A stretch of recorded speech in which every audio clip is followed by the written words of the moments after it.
Bom dia.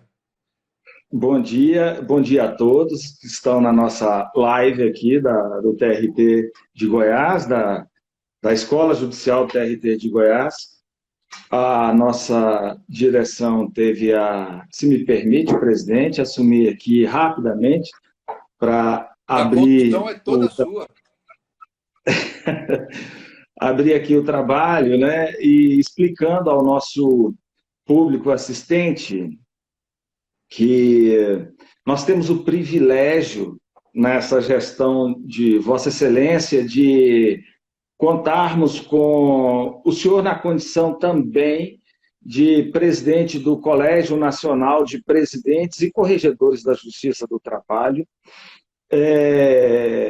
Lembrando que esse momento, até então, coroa uma carreira de muito êxito, de dedicação reconhecida por todos, de Vossa Excelência, à Justiça do Trabalho e à causa dos direitos sociais do Brasil.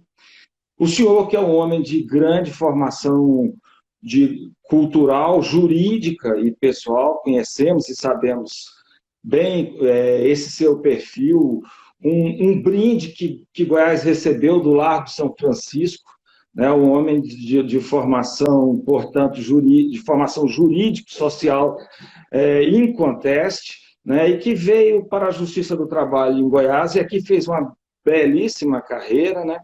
Nosso cidadão catalano, né, onde ainda mantém residência e é bem quisto por todos, isso é um marco muito significativo, porque sabemos nós da dificuldade que o juiz de trabalho tem diante dos ossos do ofício, né, de não só ser simpático, mas também parecer simpático eventualmente, né? E de sorte que esse momento de Vossa Excelência nos diz muito, especialmente no momento que já vinha muito difícil. Nós já enfrentávamos grandes dificuldades com os ataques que a Justiça do Trabalho, que nós já conhecemos e sabemos que sofríamos, né? Reduções orçamentárias muito graves, e agora esse momento dificílimo, nessa crise incrível, inacreditável, né? E temos, de qualquer sorte, o privilégio de ter o senhor no comando e sabendo que também os direitos sociais, nesse mundo globalizado, não só no Brasil, passam por crítica e redefinição, né, como vimos acontecer na Europa Unida, Código do Trabalho Espanhol, Código do Trabalho Português, as mudanças legislativas no Brasil, de sorte que nós hoje temos o privilégio de ouvi-lo, para ouvir de sua experiência até aqui, na Justiça do Trabalho com Direitos Sociais, e ouvir as suas impressões do que nos aguarda para esse futuro, num plano aí mais no imediato, médio prazo, ou nem ousaria cogitar de longo prazo, né? Mas ouvi-lo seria para nós aqui, para a nossa comunidade interna, nessa condição e com todo esse cabedal, um privilégio e quiçá, uma direção, um rumo, né, para a nossa comunidade que com certeza está passando por sérias dificuldades de autodefinição, de entender para onde nós vamos, e aí é preciso saber também de onde viemos. É nessa perspectiva, senhor presidente, é o convite da escola a Vossa Excelência, e já lhe transfiro a palavra desejando uma boa fala a nós todos. Muito obrigado. Muito obrigado, desembargador Eugênio. Antes de mais nada, quero agradecer muito a iniciativa da Escola Judicial, esse convite, né, partindo de Vossa Excelência, foi um convite irrecusável também, para também refletirmos um pouco aí sobre esse momento que estamos atravessando e quais as perspectivas que temos, né? Agradeço também ao juiz Carlos Pegales, nosso coordenador pedagógico da escola, que fez aí a intermediação também para que concretizássemos essa live. E falar em perspectiva de futuro, nesse momento que nós estamos atravessando, a gente tem uma insegurança muito grande, obviamente, em razão do dinamismo que as coisas vêm se sucedendo desde do início do combate à pandemia, que a gente pode situar basicamente em meados de março, então logo reconhecida internacionalmente aí o estado de pandemia, quando começamos a ter os primeiros casos aqui no Brasil. O judiciário começou já a tomar providências. Voltamos. Aqui sim, presidente. E para não perdermos muito tempo, fique à vontade. Tá, eu vou dar continuidade aqui. Peço desculpas. Esse é um dos grandes desafios do serviço telepresencial, né? Estamos tendo um exemplo do que enfrentaremos nas nossas audiências telepresenciais, nas nossas sessões telepresenciais. Faz parte, presidente. Mas sigamos em frente. Mas então, como eu dizia, né, quer dizer, então logo nós iniciamos o enfrentamento da pandemia, nós tivemos aí uma sessão de normativos vindos do CNJ e também do Conselho Superior da Justiça do Trabalho, nos quais o Tribunal de Goiás também rapidamente buscou se adequar e, com a instituição de forma generalizada do trabalho remoto, nós não paramos de prestar jurisdição. Aquilo que eu dizia, não sei se houve um corte, que é o nosso objetivo, é prestar o máximo de jurisdição possível com o mínimo de risco necessário, com o mínimo de exposição a risco necessário. Para isso, no primeiro momento, todos tivemos aí que nos aprimorar nossas estruturas residenciais, né? Muitos de nós tivemos que fazer um upgrade, acabamos de ter a prova disso, né? Por mais que tentemos, aí, muitas vezes ficamos sujeitos à intercorrência de uma internet que no Brasil sabemos que não é de qualidade tão boa assim como necessária e que agora sobrecarregada com um volume muito grande de pessoas em casa e em trabalho remoto. Mas nesse período é importante destacar que a produtividade do nosso tribunal ela não diminuiu, ao contrário, né? Ela se manteve e até se intensificou em algumas áreas. Estão me informando aqui que o desembargador Eugênio vai me deixar sozinho aqui nessa live. Então, bom, vou tentar continuar aqui expondo o que vínhamos falando.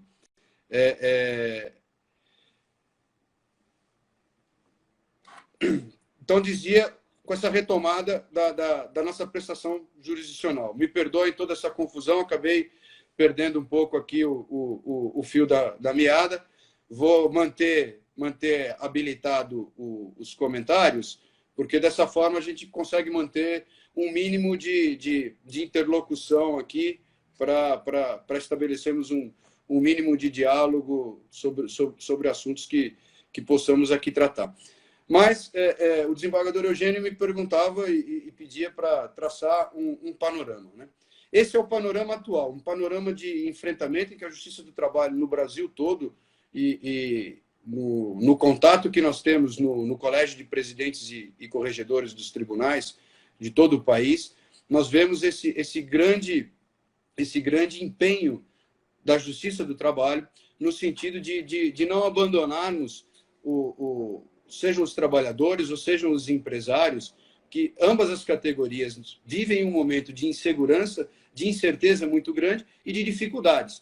E a Justiça do Trabalho tem, no momento atual, um papel que pode ser já extremamente relevante, de resgate, justamente, do equilíbrio dessas relações, que agora nós teremos que ver um novo equilíbrio, né? Fazer um reequilíbrio dentro desse cenário. É claro que nós continuamos tendo aí uma hipossuficiência uma hipossuficiência econômica acentuada, né, dos nossos trabalhadores, mas nós temos também os pequenos e os médios empreendedores brasileiros que também estão atravessando situações muito difíceis, principalmente essas atividades que não conseguiram ainda uma retomada mínima ou que não conseguiram se adaptar a uma nova forma de prestação de serviços, como muitos restaurantes, bares, o setor de turismo, né, o setor hoteleiro, que seguramente enfrenta aí uma das suas maiores crises e com um grande risco, um potencial enorme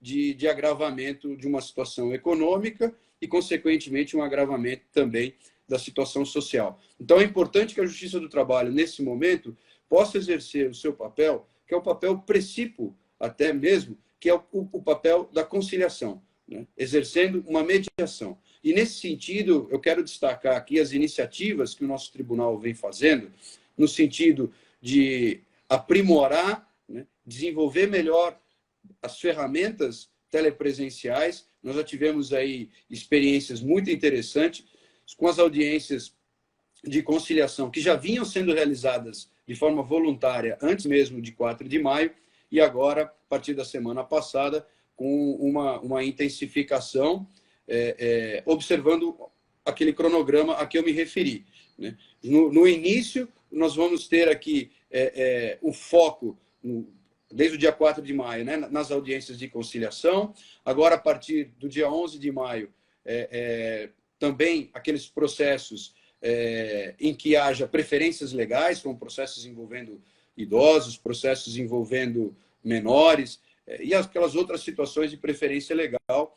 E, em seguida, a partir já da semana que vem, a retomada também das audiências iniciais. E somente a partir do dia 25 de maio, a possibilidade de retomarmos as audiências unas e as audiências de instrução. Para isso, nós estamos constantemente atualizando os nossos normativos, buscando, trocando experiências com uma parceria muito profícua, né, que vem se intensificando nesse momento de crise, que foi facilitada essa interlocução justamente por já termos uma boa relação com a advocacia goiana, né, através da Comissão de Direito do Trabalho da Ordem dos Advogados do Brasil, da Seccional de Goiás, né, aqui faço uma saudação ao doutor José Humberto Meirelles, que é presídio, conselheiro seccional da OAB, e também através da Agatra, com o doutor Jerônimo Júnior, que também é um grande parceiro da administração. Então, nós buscamos esse diálogo com a OAB na elaboração do normativo que vai reger a realização dessas audiências, e já estamos agora trabalhando, né, na preparação de uma minuta da definição de como serão as audiências de instrução, né? Essa minuta também será franqueado aí o diálogo, vamos submeter a análise e sugestões da OAB, da Magistratura de Primeiro Grau, né, a Matra 18, que também contribui sempre, né, com o posicionamento dos colegas que estão ali na linha de frente, no dia a dia, nas salas de audiência, que agora se tornam, então, essas salas virtuais. E esse esforço, uma coisa que eu tenho insistido, né? É natural que nós tenhamos inúmeras dificuldades. O próprio Corregedor-Geral da Justiça do Trabalho, o ministro Aloysio Correia da Veiga, ele tem dito com frequência isso, né? É um momento que nos exige sair um pouco de uma zona de conforto que nós estávamos, que é uma forma de trabalho, uma forma de realizar as coisas já consagrada, aquela que nós já temos ali um total domínio dessa situação. E passamos agora a ter que enfrentar o novo. Nós fomos como se estivéssemos aí numa reação química sido sujeitos a um grande catalisador, né? Quer dizer, que apressou talvez o que nós imaginássemos que fôssemos fazer daqui a alguns anos. Nós estamos caminhando para podermos fazer atos telepresenciais, né? E a necessidade agora nos impõe esse dever. É um dever, realmente, não é uma faculdade, é um dever de poder prestar essa jurisdição, um dever de poder pacificar realmente essas relações sociais aí no mundo do trabalho. Para isso, buscando todos os recursos tecnológicos, buscando pensarmos, trabalharmos juntos na elaboração de normativos que possam diminuir os riscos, que possam diminuir os problemas a serem enfrentados, procurando prevê-los e já sinalizar qual seria a melhor solução, até para que nós tenhamos também uma uniformidade de conduta, né? Todos nós sabemos o quão é difícil. Nós temos uma pulverização de entendimentos e para o próprio advogado, principalmente para o advogado, aquela dificuldade de como vai agir esse juiz na vara tal, na vara X, é muito diferente da vara Y, né? Então, nós precisamos ter um mínimo de uniformização. E é isso que nós temos buscado com esses normativos, contando sempre com uma união muito grande, uma unidade de ação, de trabalho, de muita dedicação aí, da Corregedoria Regional do Trabalho, na pessoa do desembargador Daniel Viana Júnior, que vem conduzindo todo esse processo, não só da preparação das audiências, como também os processos todos voltados à conciliação. E aqui eu volto, que essa conciliação, volto a dizer, não só é importante nos casos concretos, nos casos individuais, como também no campo do direito coletivo. E aqui o nosso tribunal, por coincidência, por uma feliz coincidência, acabáramos de ter editado, né, toda uma regulamentação para o procedimento de mediação pré-processual em dissídios coletivos, algo que já rendeu bons frutos, né? O desembargador Daniel já conduziu negociações pré-processuais, ou seja, antes mesmo de se cogitar a instauração de um dissídio coletivo, de termos aí uma ameaça de uma ruptura mais grave em determinadas categorias, essas categorias procuraram a Justiça do Trabalho, foram prontamente atendidas e, através dessa mediação conduzida pelo desembargador Daniel Viana Júnior, com a participação do Ministério Público do Trabalho, né, conseguiu, inclusive, acordos muito interessantes, inclusive na regulamentação das medidas provisórias que vieram estabelecer a forma de diminuir esses efeitos deletérios aí sobre da pandemia. Então, são todas essas atividades, paralelamente, conjuntamente, com um esforço muito grande de magistrados, de servidores, de advogados, é que nós estamos conseguindo superar essas dificuldades e voltarmos a trabalhar. Mas, como eu dizia, é claro que nós vamos ter sempre dificuldades. Todas as soluções apresentadas, vamos dizer, poxa vida, mas isso não supera um problema que fisicamente a gente já tinha resolvido. É o que a gente enfrenta muito essa resistência por parte de alguns profissionais, e é uma resistência que a gente compreende também. Nós temos dificuldades sérias, nós temos dificuldades técnicas, né? Volto a dizer mais uma vez, a transmissão dessa live foi um exemplo disso, né? Eu imagino que eu tenha uma internet razoável na minha residência, de onde eu estou aqui transmitindo, pelo menos eu confiava nessa possível qualidade da minha internet, né? Tem um equipamento bom, tem um smartphone, não é da última geração, mas um smartphone de muito boa qualidade, que me atende perfeitamente, né? Temos computadores, temos tudo, né? E enfrentamos essas dificuldades. Então, a indagação, né? Como nós vamos superar isso? Fazendo audiências com o nosso público, com os clientes, com trabalhadores que têm muitas vezes uma dificuldade muito grande, que tem um pacote de dados no seu internet, no seu celular, muito limitado. Então, nós sabemos de todas essas dificuldades e somos muito sensíveis a elas. Mas acontece que nós não podemos, diante dessas dificuldades, simplesmente ficarmos inertes. Nós não podemos abandonar qualquer chance de alcançar um mínimo que seja de atendimento dessa população. Então, é nesse sentido, inclusive, que todo o normativo que nós preparamos da realização das audiências, que é a nossa portaria 797 de 2020, ela é focada no empenho para a realização das audiências, estabelecendo critérios e diminuindo, procurando assim, tirar ao máximo, né, as sanções e penalizações pelas dificuldades de participação que possam surgir. Lógico, sem prejuízo também de nós resguardarmos os instrumentos de coibição daquela má vontade também, né? De coibirmos a mera resistência injustificada ao andamento do processo. Então, nós precisamos contar também com essa sensibilidade aí de todos os envolvidos, né? Mas também da parte do judiciário, termos em mente o que eu mencionei numa outra live que participei recentemente, organizada pela OAB, a convite da OAB, em que eu lembrei uma expressão que, na verdade, eu roubei, né, do juiz Kleber Salles, né, que é importantíssimo nesse momento que tenhamos empatia, que é uma palavra super na moda, né? Hoje em dia todo mundo fala em empatia. Então, agora, mais do que nunca, nós precisamos ter empatia. Todas as categorias envolvidas nesse esforço. Empatia dos juízes, colocarmos no lugar dos advogados. Os advogados, da mesma forma, empatia com os juízes, entender as dificuldades que o juiz está tendo ali também para conseguir trabalhar nessas circunstâncias. Né?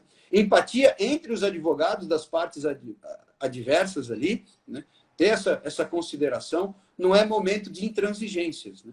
Então, esse é o primeiro passo para que nós alcancemos uma composição que seja uma solução para a lide, né? Resolver a própria lide. Mas, antes de mais nada, nós vamos resolver como conseguir dar andamento nesses processos todos que, infelizmente, ficaram parados aí muito tempo. Então, esse é o grande esforço atual da Justiça do Trabalho. E, para isso, se não houver uma vontade, uma boa vontade, uma vontade de fazer dar certo, aí nós não vamos conseguir mesmo. Então, e eu conto, por onde eu tenho passado conversando, em diversas videoconferências, em outras lives, né, que já fizemos também, né, eu tenho percebido que há essa boa vontade, que há esse interesse em Goiás de fazer dar certo, de podermos aí superar essa dificuldade, entregando um máximo, né, na verdade, de jurisdição possível, e com isso também movimentando a advocacia, que a advocacia possa exercer sua atividade, né, e assim possamos sair o quanto antes dessa situação. Agora, esse é o cenário atual. O desembargador Eugênio, lá no começo, me perguntava na minha visão, qual que é a perspectiva que tenho em termos de retorno, né, posterior. Bom, antes de mais nada, muitas vezes as pessoas me perguntam o que eu acho assim, da possibilidade de efetivamente... me perguntam quando que eu acho que nós vamos poder voltar a ter um atendimento presencial. Essa é a pergunta de $1 milhão, né? Todos nós gostaríamos de voltar o quanto antes, né? Sem dúvida nenhuma. Por mais que nós estejamos aí superando essas dificuldades e nos adaptando a essa nova forma de trabalho, nós sentimos muita falta realmente do atendimento presencial, do trabalho presencial, né? Dessa convivência profissional. Queremos voltar, todos queremos voltar, mas vamos fazê-lo com a máxima segurança. Hoje, a realidade que nós temos aí uma perspectiva já, uma extensão desse sistema até o final do mês de maio, né? Com o advento da resolução CNJ 318, que estendeu o regime de teletrabalho até o final de maio, mas com a possibilidade de prorrogações sucessivas de acordo com o desenvolvimento da pandemia. A gente tem visto que as perspectivas são de uma... Então, eu, sinceramente, retomar o atendimento presencial no mês de junho ainda. Eu sou mais cauteloso. E uma coisa que eu acho que já nós temos todos que estar preparados, que vai também demandar um empenho conjunto nosso quando nós tivermos condição de voltar a alguma coisa, um mínimo de retorno. É que nós não temos condições de voltar imediatamente ao sistema de trabalho que nós tínhamos anteriormente. Nós teremos que voltar de uma forma gradual.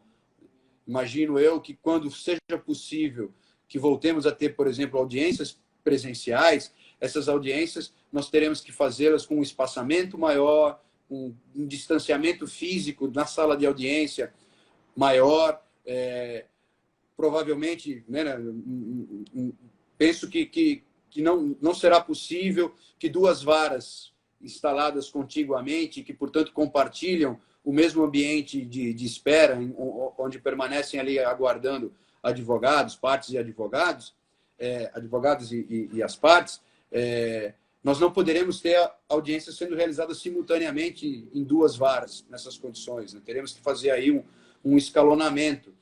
Então, isso fará com que nós também tenhamos que ter muito boa vontade na organização das pautas por parte dos juízes. Tenho certeza que a magistratura será sensível a isso, e também da parte dos advogados, a compreensão que talvez nós não consigamos voltar com o mesmo volume de audiências que nós vínhamos realizando. Então, as pautas terão que ser menores para que nós tenhamos condição de fazer esse atendimento.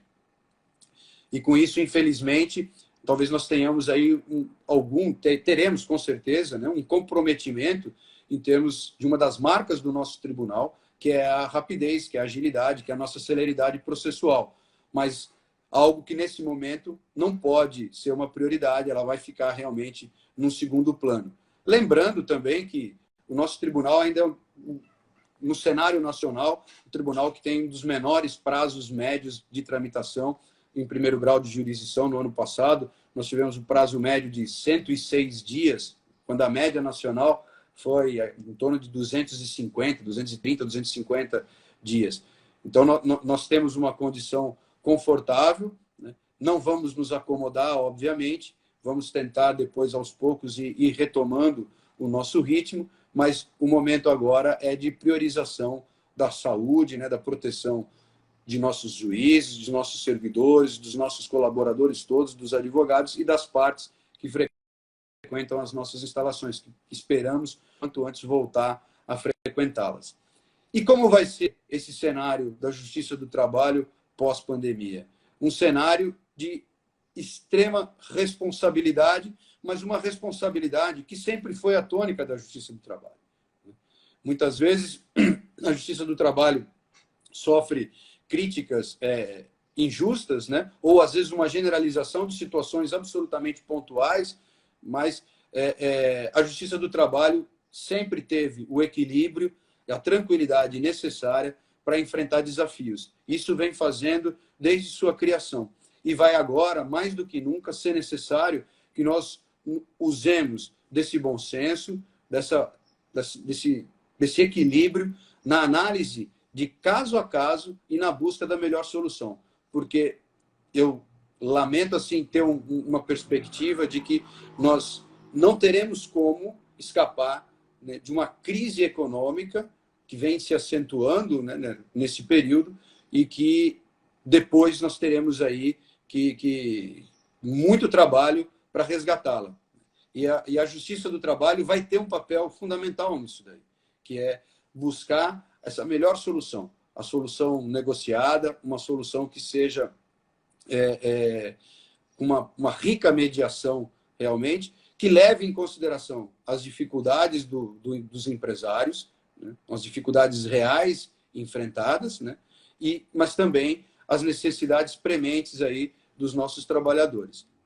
Então, espero, né, que também tenhamos aí a continuidade dessa parceria institucional, uma parceria envolvendo o Ministério Público do Trabalho, envolvendo a advocacia, para que possamos agir com essa responsabilidade, né, de ser a Justiça do Trabalho, como vocacionada que é, uma rede de proteção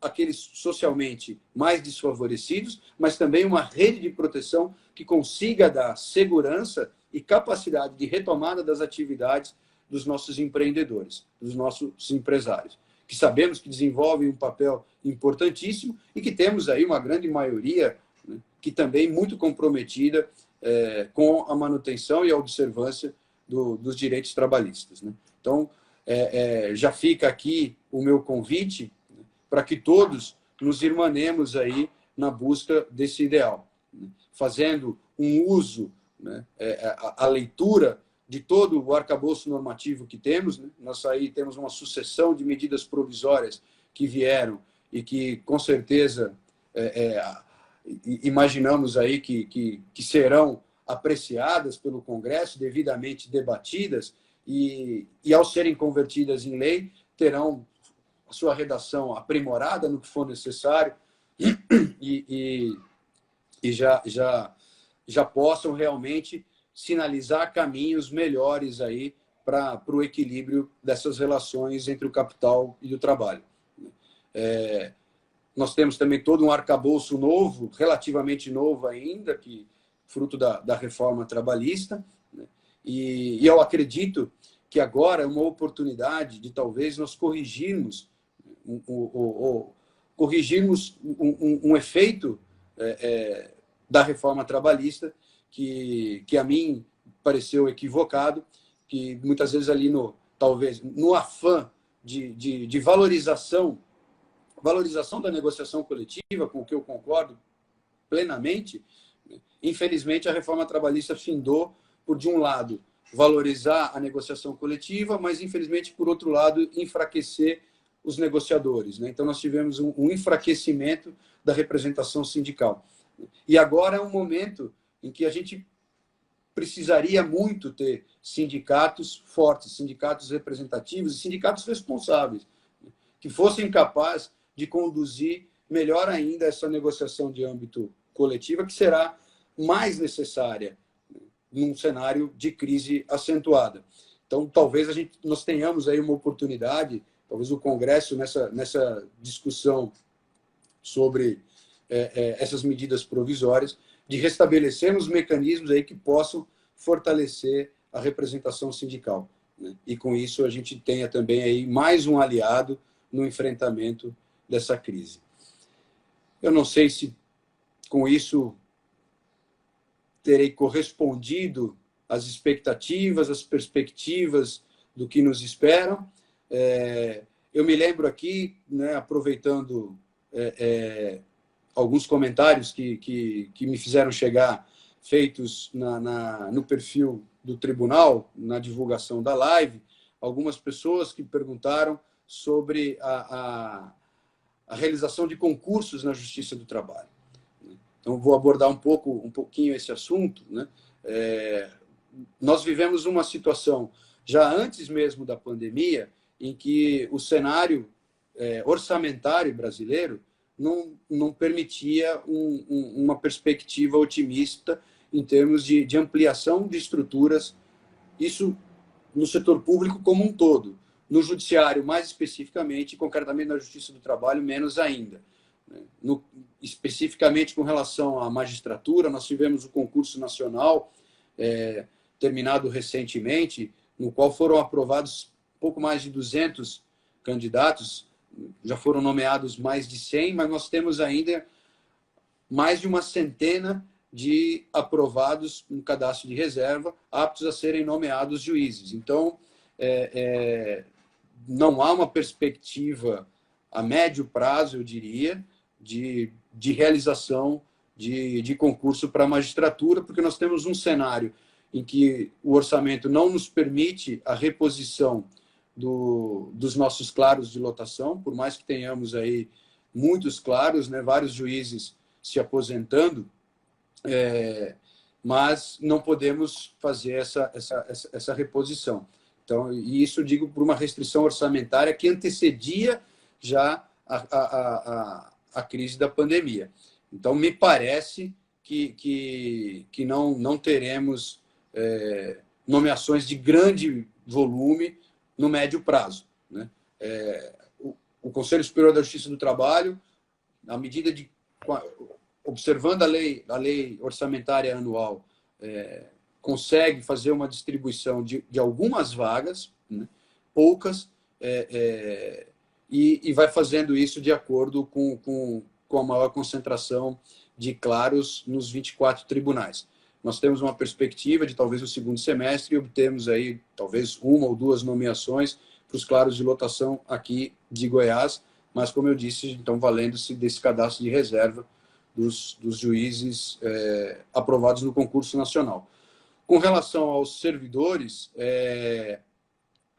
esse sim, nós não temos, no âmbito do TRT de Goiás, nós não temos concurso em vigor, e optamos já, desde 2018, por aguardar que esse cenário orçamentário seja mais apresente-nos uma perspectiva mais otimista para a realização de concurso. Não adiantaria realizarmos um concurso, gerarmos uma expectativa nos candidatos e termos aí uma relação de aprovados, mas que, infelizmente, o orçamento da União não nos permitiria as nomeações. Então, nós estamos, sim, sofrendo com a perda de quadros, mas não temos, assim, condições de fazermos essas nomeações. O que nós temos feito é, na medida do possível, fazemos redistribuições, junto com outros tribunais regionais, redistribuição de cargos, onde nós conseguimos fazer uma troca, nós trocamos um cargo vago por um cargo ocupado. Então, um servidor concursado num outro TRT vem trabalhar no nosso TRT e nós disponibilizamos um cargo vago para aquele TRT que pode ser que tenha um concurso em vigor e tenha condições de nomear um candidato. Mas esses cargos, eles essa troca de cargos, não basta que o cargo esteja vago. Ele tem que estar vago e que ele tem que ter lastro orçamentário, ou seja, ele tem que ter autorização do governo federal para que ele seja provido. E quais são esses cargos que têm autorização para provimento? São só aqueles cargos decorrentes de falecimento de servidor que não deixa pensionista ou pedido de exoneração, quando o servidor se exonera, sai do serviço público. Ou seja, são só aqueles cargos em que, ao se tornarem vagos, ao serem preenchidos esses cargos, eles não geram um aumento da folha de pagamento.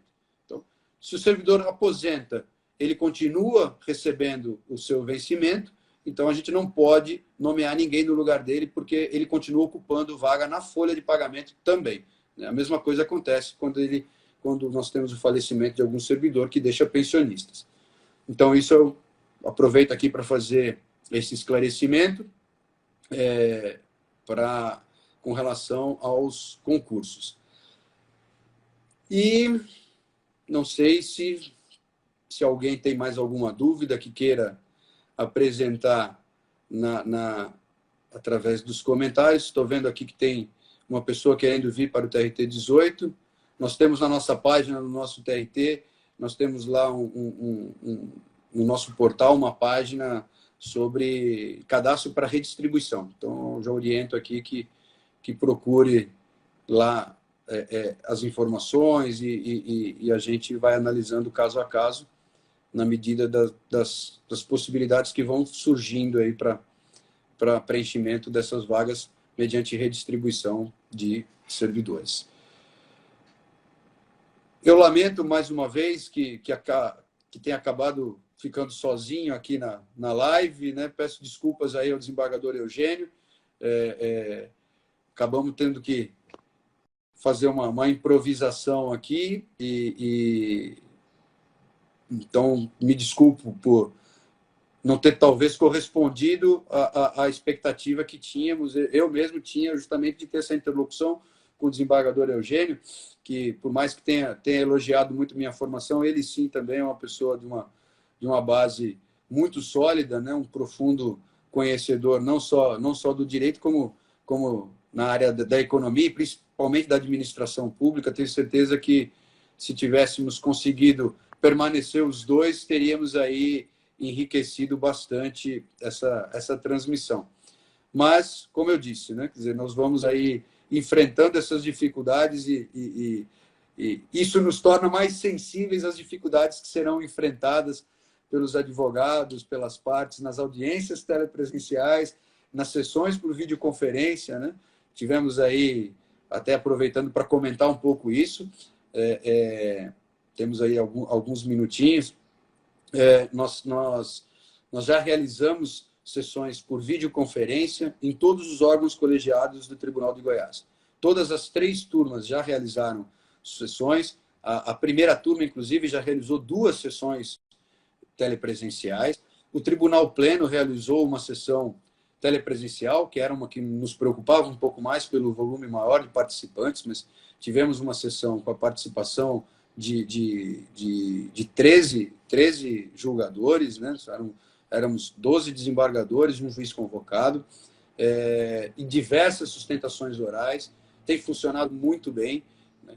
E nós acreditamos aí que com isso nós consigamos dar vazão à prestação jurisdicional de segundo grau com uma tranquilidade muito maior do que as dificuldades a serem enfrentadas com as audiências, que essas sim nós sabemos que são um pouco mais complicadas, realmente, justamente por envolver a participação dos reclamantes, dos reclamados, né, que muitas vezes tem uma condição mais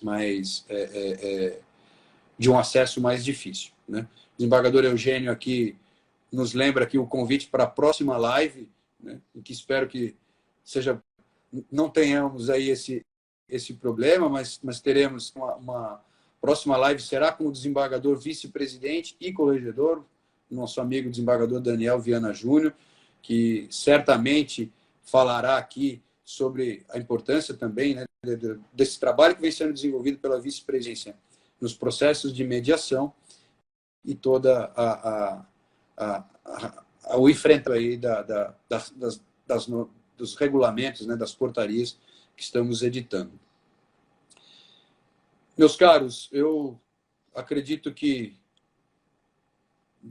da minha parte aqui não me vem mais algum assunto que possa ser abordado, a menos que alguém queira fazer alguma pergunta.